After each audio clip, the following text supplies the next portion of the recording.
ఆ పరమేశ్వరుడు శరభేశ్వర అవతారం ఎందుకు ధరించాడో తెలుసా? నరసింహస్వామి ఉగ్రరూపం తీవ్రంగా పెరిగిపోయి లోకాలన్నిటికీ భయం పుట్టించే స్థాయికి చేరిపోయింది.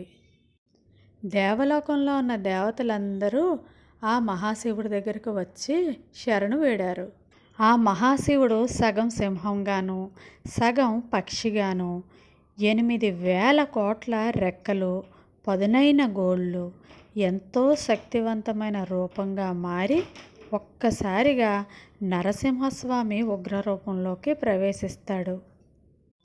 తన యొక్క భారీ రెక్కల శక్తితో నరసింహుడి ఉగ్రరూపాన్ని తగ్గిస్తాడు పరమశివుడు. కాసేపటికి భయంకరమైన నరసింహుడి అగ్నిరూపం క్రమంగా తగ్గుతుంది.